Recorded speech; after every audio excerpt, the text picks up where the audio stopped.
Good. Go ahead. Okay. Good morning, everyone. How are you guys doing? This is T. Drake, of course, and you are listening to God's Gift through His Word. And I have the pleasure of being with my good friend and fellow podcaster, Pastor Jay, and we are going to be talking about cuffing season. But today we're going to be looking at saying no, the power of saying no, and kind of intertwine some other things. So, good morning, Pastor Jay. Good morning, T. What's going on? Not much.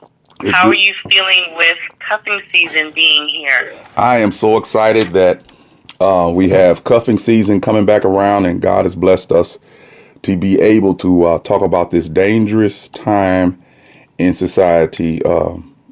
Even more so now with COVID, but it's still a dangerous time regardless. And we really got a great response last year when we were talking about this season, because a lot of people don't understand the psychological nature of winter and fall that brings them into this thing called cuffing season.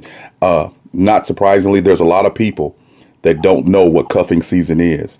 So I think, we need to go there before we go to the power of saying no.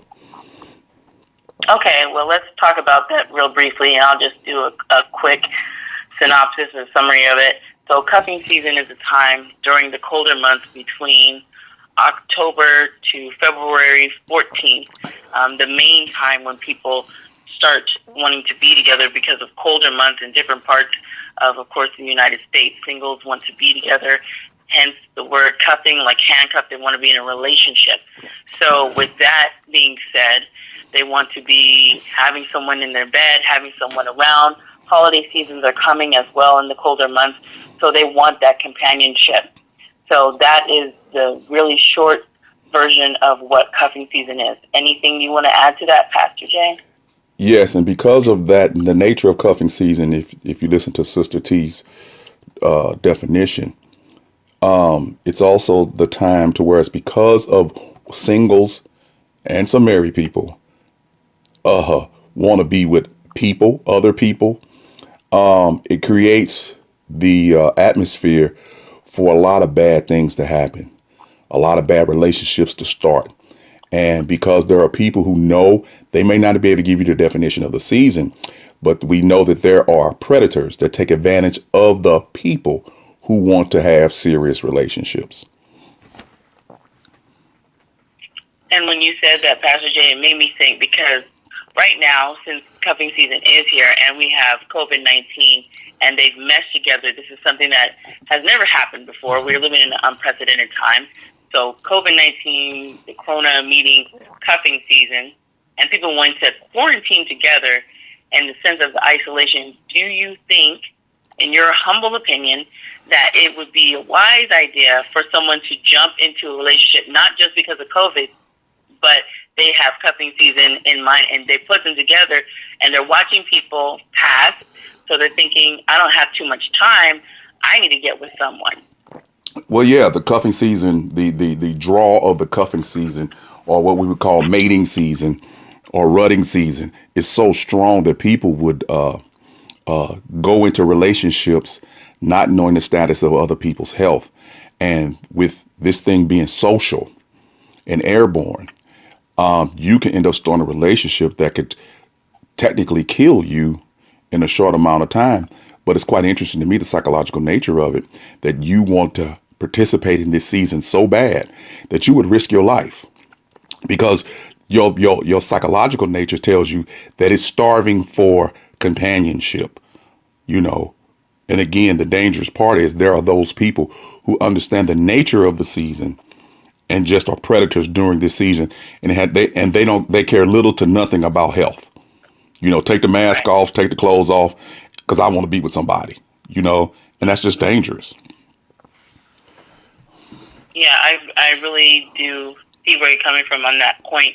And to add to that, it actually is perplexing to think that people are so desperate in nature that they have those feelings of loneliness, that feeling of being sad and wanting to be with someone so much that, of course, they would put their life and maybe others at risk and in danger. So should anybody right now kind of be entertaining that idea? I know it's not wrong. I'm not going to say it's wrong for anybody to have the natural affinity to want to be with someone is not wrong. But during this particular time, should people be more cautious and entertain that idea a little bit later? Well, I don't think it's a later or now. To answer your point question, yes, you should be cautious, you should be concerned, and you should be afraid because this, again, the COVID is one thing, but the cuffing season itself is dangerous on so many levels because you may be sincere. But again, I'm going to keep saying this, that person that you're dealing with, if they understand the nature of cuffing season, it's like gathering time, hunting time. This is the time to go out and hunt and gather all the sexual partners you can and all the relationships that you can have and take advantage of people and their economics, take advantage of their social situation. And a lot of times on the other end of cuffing season, just like hunting season, you have dead carcasses, dead relationships. People have been taken advantage of. Okay, so yeah, this season is very dangerous.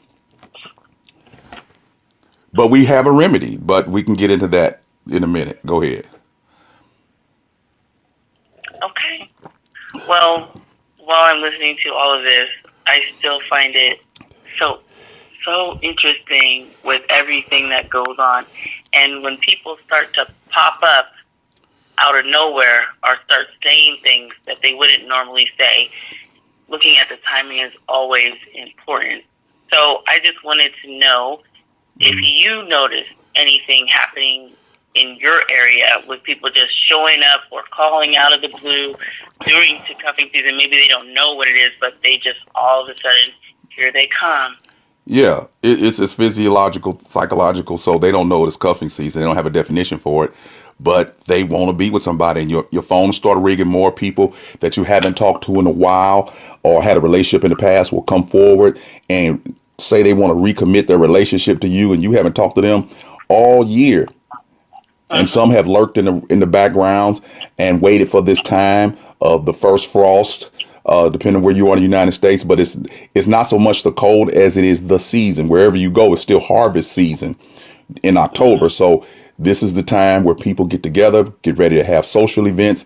And again, it lets you know that even with COVID being out there, people are still by nature falling into the season of cuffing, wanting to be with somebody, wanting to hang out, wanting somebody close, wanting somebody in their bed, and the phone start ringing. You start answering, and under normal circumstances, you would never ever go back to that person. Under normal circumstances, that person that you're attracted to right now would never be attracted to in the summer months. But because of this season, it's almost like your guard goes down, and it's like a hormone or in the air that just takes you to places and lets you deal with people intimately in a way that you would never ever deal with them. And then again, one day you wake up from the season, you like, what have I done?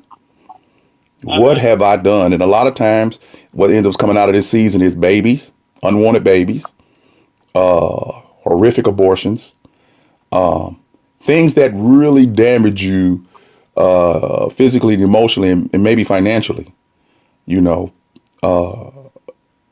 And we need to take note of that as people. You know, this is not a racial thing. This is people thing. As people, we need to take notice of that. And those of us who know what this is, we need to be ready to counsel people as they face this, because they don't know what they just, all they know is they want to be with somebody. You know, that's all they know is it's like a mating season. I just want to be with somebody. You know, I don't want to wake up. I don't want to wake up with nobody in my bed. You know, some of them are subtle with it because, you know, when I do counseling with people, but I just tell people, tell me how you really feel. And that's basically it. They don't understand. They just know their hormones, pheromones, the air is telling them, I need to be with somebody. So, yeah, the calls are starting to come, ladies and gentlemen.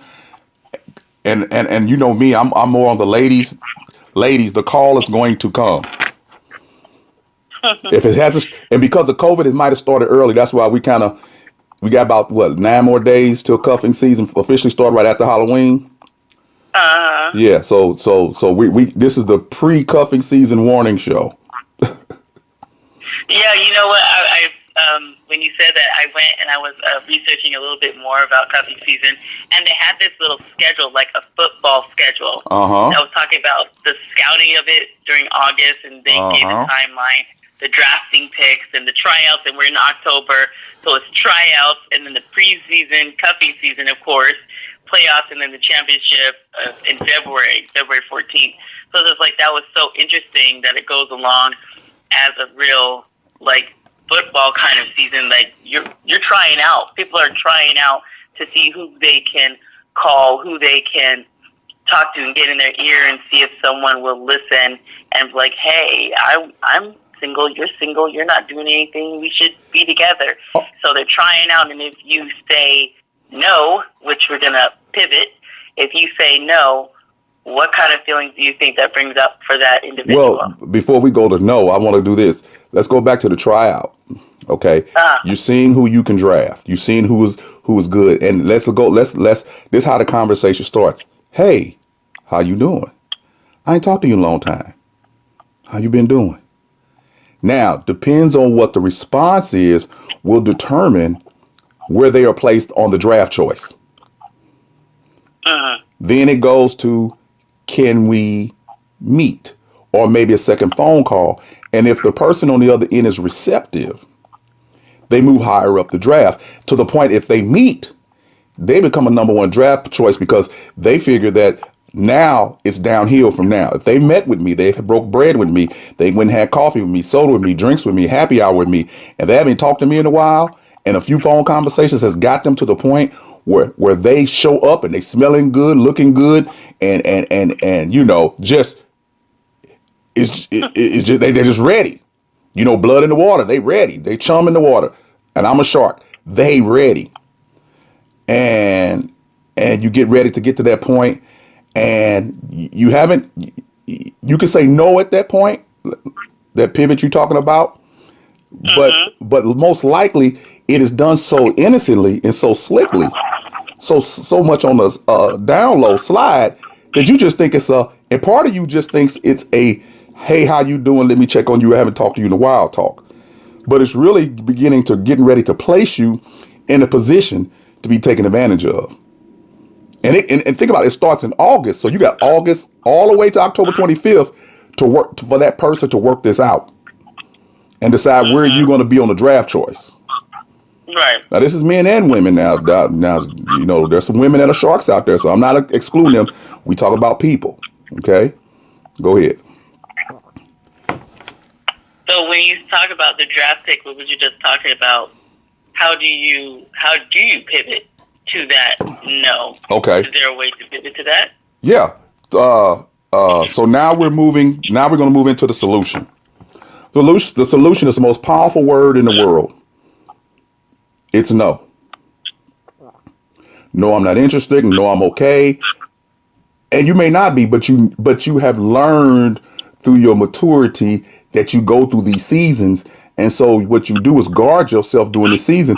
And the first word is no. Now, what does no bring about to the hearer of no?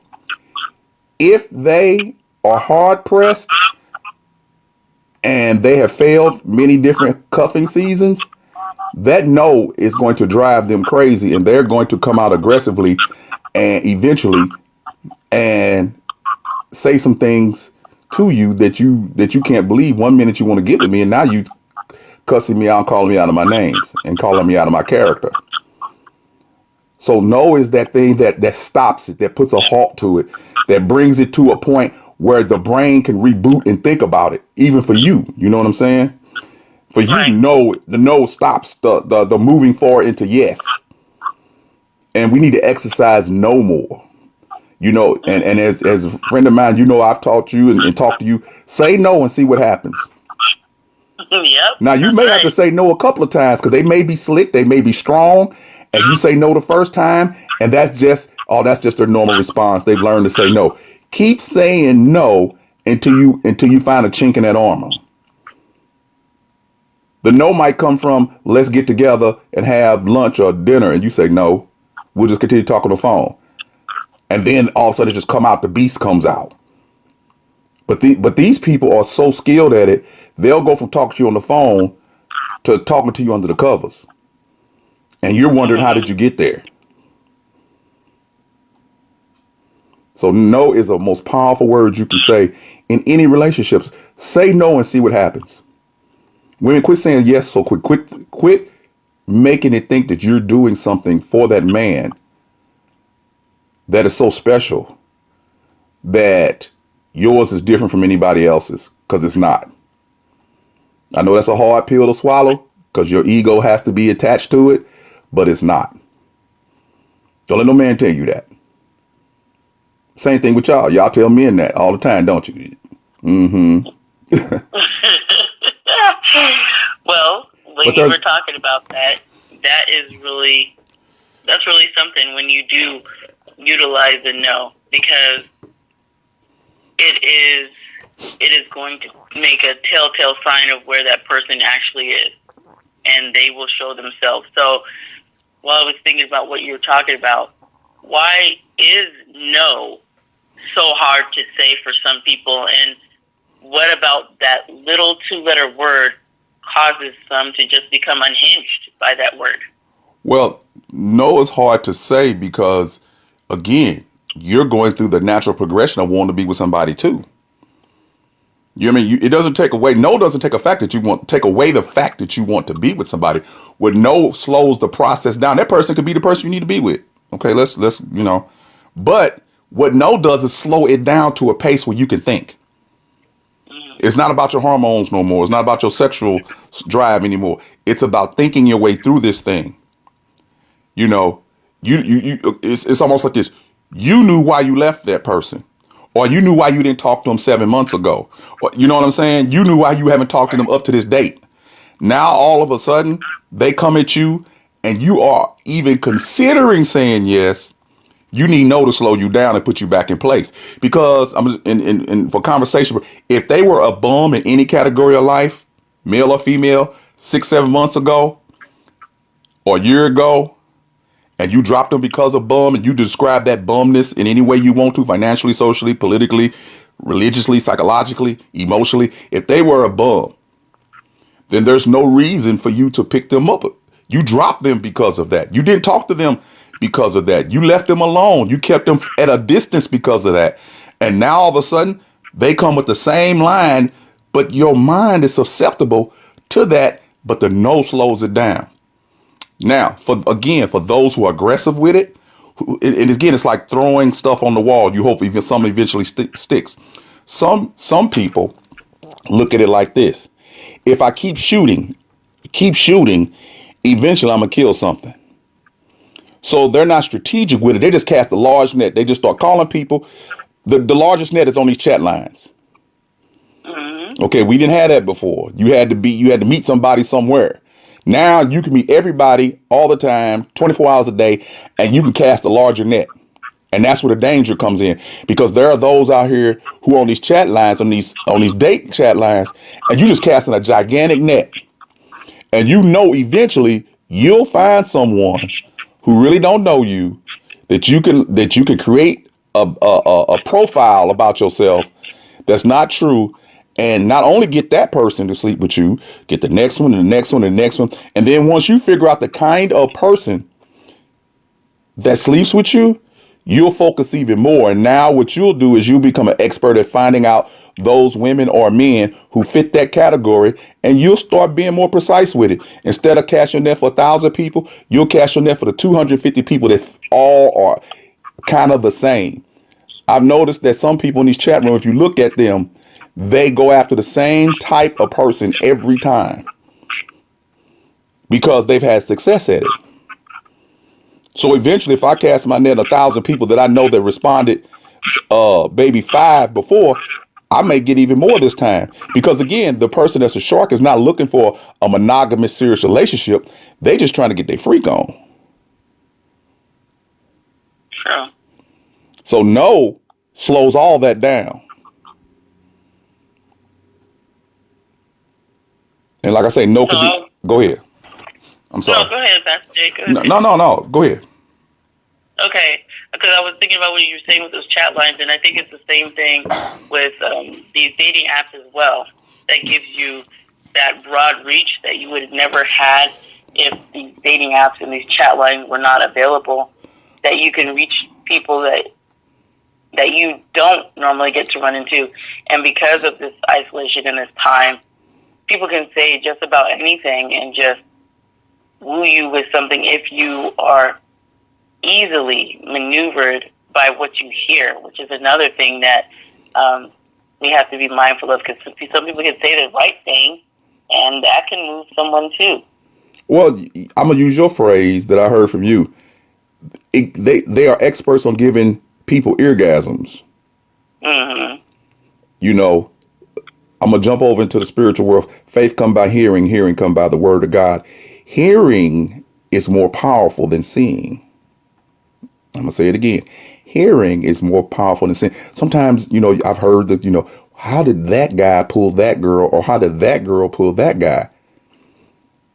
9 times out of 10, it's what they've said.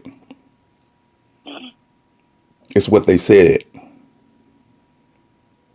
I've seen very beautiful women, beautiful, model beautiful. They don't have any dates because everybody's scared to talk to them. Everybody's assuming that they have someone, and then they end up with a guy that you like, how did they end up with them? That guy was brave enough to begin to talk to them. People want to be talked to. People want to be told that they're great, that they're pretty, that they're handsome. People want their ego stroked. And you don't get your ego stroked by eye, you get your ego stroked by word. So the more masterful you are at the word, the better hunter you will be, because that's your weapon. In hunting, cuffing season, that's your weapon, your words. That's your gun, your words. Then the better off you are, do it, and more successful you'll be during this season.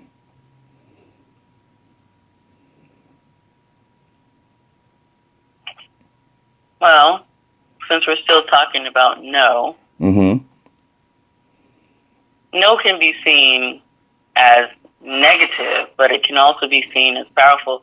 Do you think that no can be a powerful and an empowering word and not have such a negative connotation for people who think that if I say no, this is just, I'm going to hurt that person and I don't really want to say it? Well, yeah. I mean, but let's be real. That what you just said is a female reaction normally. That if I say no, I'm gonna hurt this person. Well, let's go deeper into that thought of that you're gonna hurt this person. It's almost narcissistic in a way, because what you say is what you think you gonna say is gonna impact this person to the point that they're gonna jump out a window. So you taking on the caretaker role on somebody you shouldn't even mess with. But because you think your no is so powerful, it is. But realize this: you're saying no to protect you. You don't need to be concerned about them, because they gonna move on and go hunting somewhere else. They ain't gonna stop at you. And see, that's the ego kick in. If I say no, they may not find nobody. If I say no, it may hurt their feelings. If I say no, man, you need to quit worrying about that, because if you say yes, you're gonna get your feelings hurt. You follow me? Because it takes a mighty narcissistic person to think that on their word the world falls or stands up. And I find that a lot in male and female, but it's normally the female who's dealing with this man who's coming at them, that they go into this, well, if I say no, I got to break it down to him softly because he's so sensitive. That's another game they play. He's so sensitive. He's scared to commit. Man, that's the biggest game that men have played on women since the beginning of time. Let me give y'all a little secret. Get close to the phone. Men are not scared to commit, and men aren't that sensitive. Not real men. What men do is know that you're sensitive about commitment and that you're sensitive about these things. And what they play into is your sensitivity about it and tell you what you want to hear. So if you have this mothering thing going on with you and the men that you date, where you take care of them, you ride or die, you do this, you buy them everything, you let them come and live with you, you let them play the video games, you put them in nice gear. You think you being their mama and doing something good for them. And all they doing is sitting back, taking. And the day you decide to stand up and say, okay, you can't sit here and play video games all day. You can't drive my car around. You can't. They calmly look at you and say, why not? You never required me to do nothing any before. You're protecting your investment. But what you're actually doing is you're setting up your investment. They're not so sensitive that they appreciate it to the point they won't cheat on you. They won't leave you and take the stuff that you gave and take it to the next person. So that no stops all that. Because if you really say no and mean it, then you ain't got to worry about that. But again, I want to say there might be somebody out there for you. I'm not going to sit here and tell you that this time is not a season to whereas people won't be out there. You know, you might not meet someone, but you got to be cautious. And no should be your first word.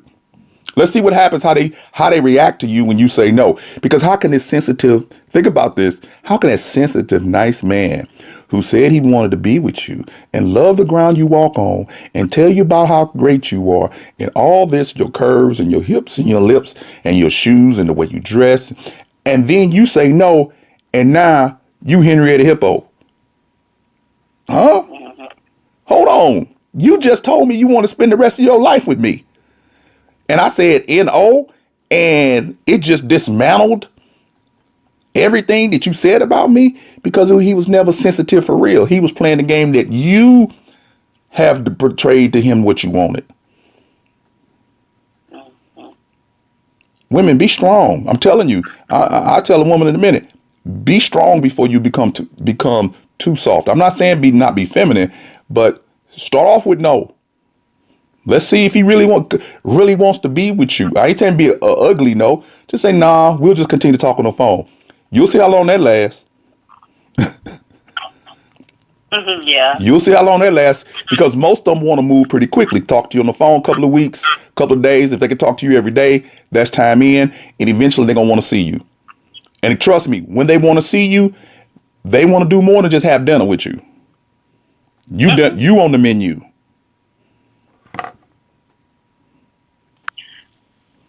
So,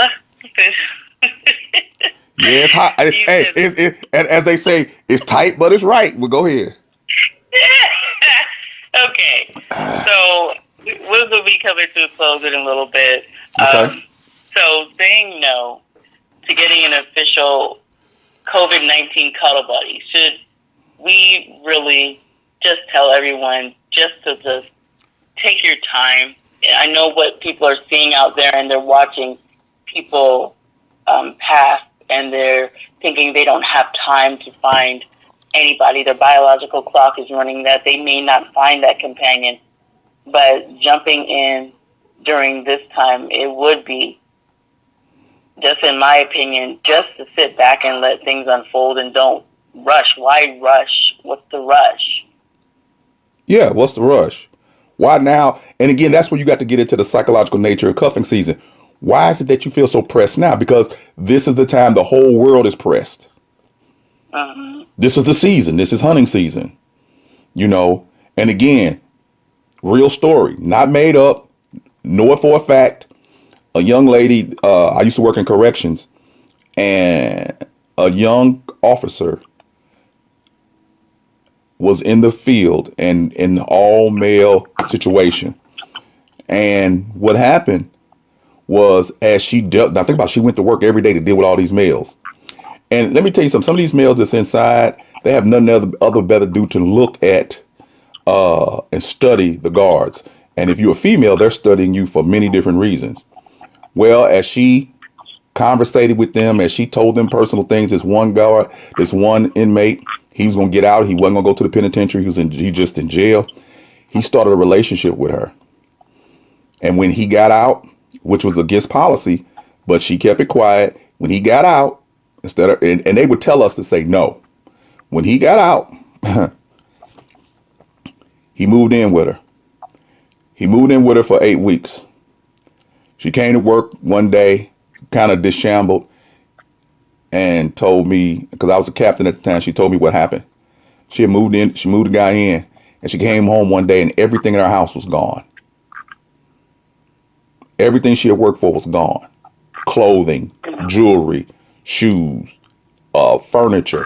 She came home to an empty house as if she never had lived there. And he's gone. Now, of course, she had relations with him. She gave him money. She did all of that because she got wooed at the time she should have been saying no. That can happen to you during this season, men and women. You could be taken advantage of and lose everything that you've worked for, all because you cannot say no. And again, mentally, you know that's what you should be saying. If you know you're a sucker for the word, you need to learn the word no. Because it's so dangerous. It is so dangerous. So you need to be careful. Don't go to bed with them yet. You know, you people need to pass this on, share this this video podcast, and really get out here. Share, have a watch party, discuss it amongst your friends. And be truthful, because if you be truthful, that it can help you. Because that's why me and T do this. Because this is like real talk. This ain't pastor talk, but this is pastor talk, because I'm trying to help some people. She's trying to help some people. We just being real with it. Go ahead. I'm sorry. No need to apologize. You're okay. So I was reading, and I know in Matthew 37, I'm just going to say something quick. It says, simply let your yes be yes and your no, no. Anything beyond this to come from the evil one.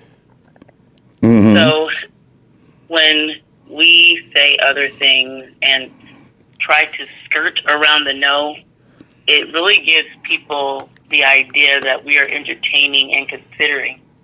So when there is an opportunity, which I will be doing later on, but when there's an opportunity to be definitive in a no, should we just give that no and not try to bounce around and beat around the bush? Just come out and say no.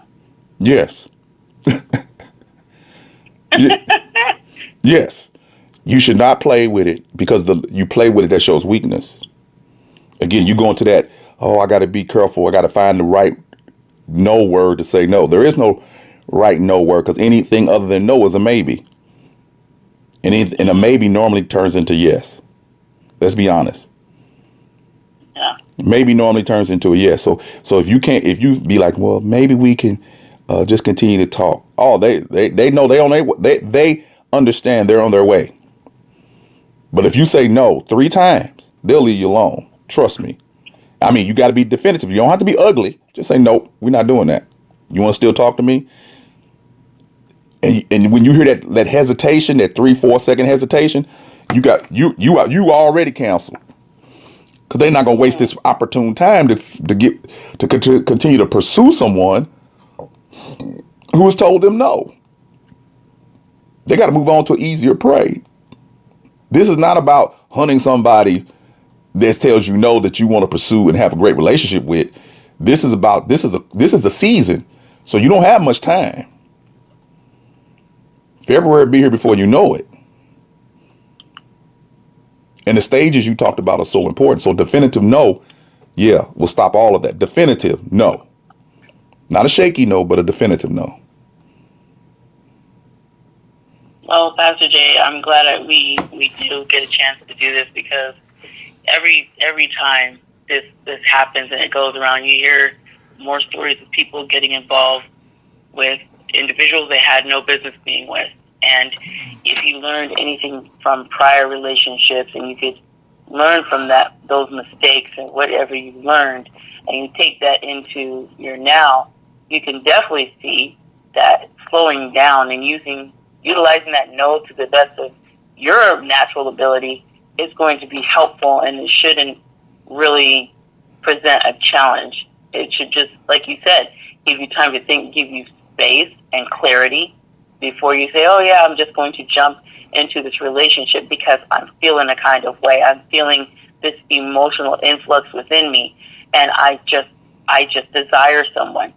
So we're going to wrap up now, and I just wanted to see if you wanted to leave any extra thoughts for those who might be entertaining an individual that they do know. The signs are there, but they are not saying that no.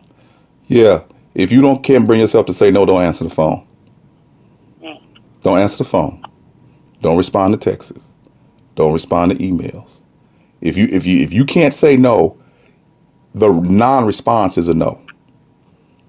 Okay, so you don't have to verbalize it. You could just not respond, not call. Don't let your urge to care about them in so much that after you haven't talked to after you haven't talked to them, you call them to check on them. And it's like, I got her because she's resisted me or he's resisted me and now he's calling me. That don't even make sense. But people do that all the time. Let me check on them. Because your ego again kicks in is you kind of get excited that somebody's pursuing you.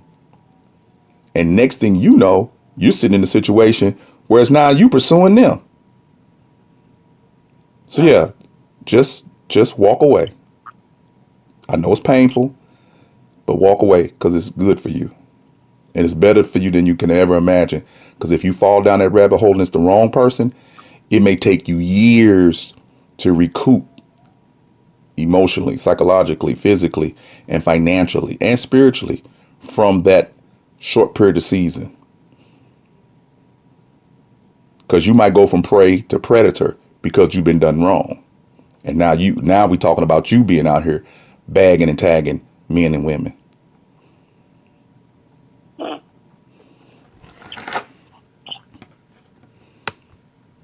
Well, Pastor Jay, thank you so much for coming over to God's Get Through His Word and sharing like I always appreciate and love you for doing. So where can people get connected with you and donate and all that good stuff so people know where to find you at? Well, you can go to our podcast at Walk in Truth Radio Network. You can put in the search engine of your choice hashtag DRJCS2 or hashtag WITCFC, and that'll give you everything that we do. We're on Facebook at Walk in Truth Christian Fellowship Facebook page, and we're also on YouTube at the Walk in Truth Radio Network page, which is the same name as our daily podcast. We do a daily podcast. I do an encouraging word, all of our lessons, conversations, and then also you can go to my Let Us Reason Together Facebook page. And over there, I give words of wisdom. And like I say, talks like this will go probably on that page and on my personal page. So we can be found anywhere. Just type in Walk in Truth Radio Network and you can find us on your favorite platform of social media or broadcasting. All right. Thank you, Pastor Jay. So I want you guys to really find him and find his pages and really connect and donate as. Oh yeah, if you want to donate, you can donate down in the description box. PayPal, Cash App, and Venmo. Yes, don't forget to do that because he's always doing great work, him and his congregation and others. So please do not hesitate to send something and let him know that you care. So I'm going to get out of here. Pastor Jay, thank you so much. Always a pleasure and a delight. You guys remember what I say. I'm going to say it, and then Pastor Jay will say his. Remember to always be blessed, motivated, and always inspired to do what God lays on your heart. And Pastor Jay? Always be encouraged, be blessed, and be in peace, and always remember, walk in truth. All right, you guys have a blessed day. Take care. See you later.